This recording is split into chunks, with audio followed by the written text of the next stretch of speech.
જાલોદ તાલુકાના ગ્રામજનો દ્વારા નલ સે જલ યોજનામાં થયેલ ભ્રષ્ટાચાર વિશે તપાસ કરવા માંગ કરાઈ.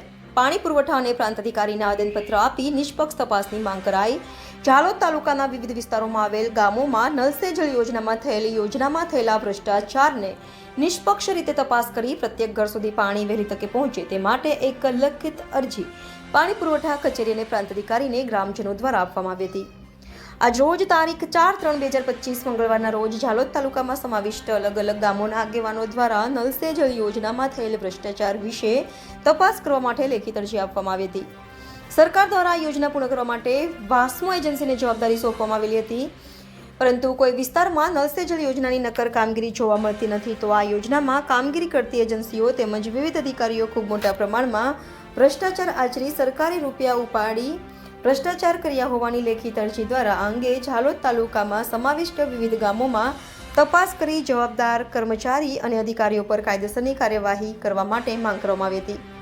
આગામી 15 દિવસમાં જો યોગ્ય કામગીરી કરી તપાસ કરવામાં નહીં આવે તો 1/5/2024 સુધી નલ સે જલ યોજના થકી શુદ્ધ પાણી નહીં મળે તો ગાંધી ચિંધ્યા માર્ગે આંદોલન કરવાની ચીમકી ઉચ્ચારવામાં આવી હતી. Reporter Pankaj Pandit, Gujarat crime news, Jhalod.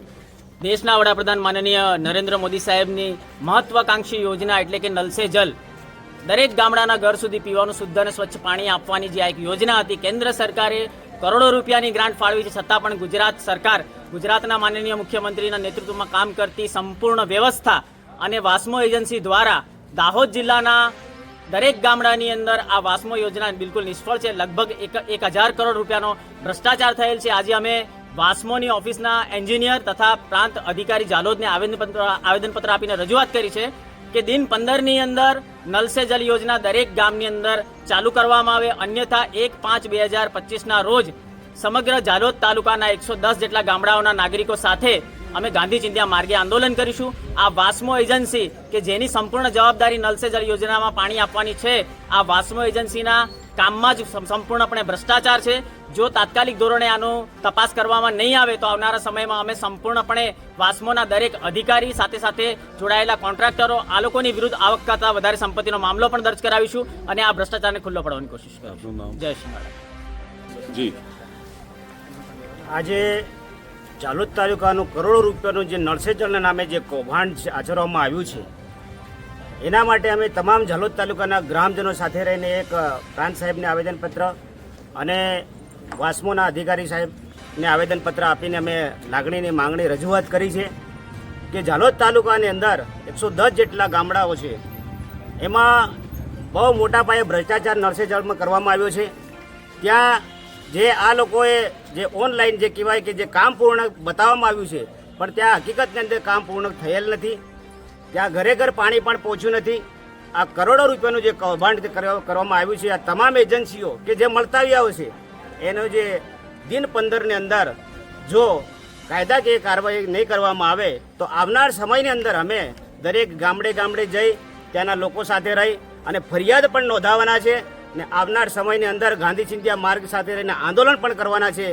એટલે આજે અમે રજૂઆત કરી અને આ તમામ જે ભ્રષ્ટાચારોને બહાર લાવવાનું કામ સાહેબ હાથ ધરે એના માટેની અમારી રજૂઆત છે. આપનું નામ? અનિલભાઈ ગરાસિયા. આજરોજ સમગ્ર જાલોદ તાલુકાના ગ્રામજનો વતી વાસ્મો અને પ્રાંત અધિકારીશ્રીને રજૂઆત કરવામાં આવી હતી. રજૂઆત એ બાબતે કરવામાં આવી હતી કે સમગ્ર ગામની અંદર નળ સે જળ યોજના લાગુ છે. એ નળ સે જળ યોજના માત્ર કાગળ ઉપર જ લાગુ છે.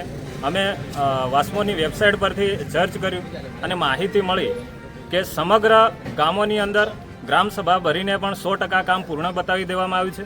2022ની અંદર 100% કામ પૂર્ણ બતાવી દેવામાં આવ્યું છે, પરંતુ આજ રોજ 2025 ચાલી રહ્યું છે. તેમ છતાંય હજી ગામની અંદર નળમાંથી એક પણ ટીપું ટપક્યું નથી, પરંતુ ઓનલાઈન રેકોર્ડમાં દર્શાવી દેવામાં આવ્યું છે કે સમગ્ર કામ પૂર્ણ છે. પંપ કેબિન હોય તો પંપ કેબિનનું પણ સમગ્ર કામ પૂર્ણ છે એવું દર્શાવી દેવામાં આવ્યું છે. લાખો રૂપિયા, લાખો નહીં પરંતુ કરોડો રૂપિયાનો દાહોદ જિલ્લાની અંદર ભ્રષ્ટાચાર કરવામાં આવ્યો છે. તે બાબતે રજૂઆત કરી કલેક્ટર પ્રાંત સાહેબને અને વાસ્મો એજન્સીને જણાવીએ છીએ કે જો 15 દિવસની અંદર કામ ચાલુ કરવામાં નહીં આવે અને 1/5/2025ના રોજ કામ પૂર્ણ કરવામાં નહીં આવે તો અમે સમગ્ર જાલોદ વિસ્તારના ગ્રામજનો વતી આંદોલન કરીશું.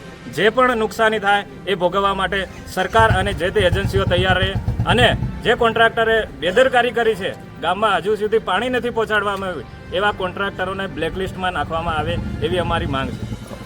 વિક્રમ ડામોર, સામાજિક કાર્યકર્તા.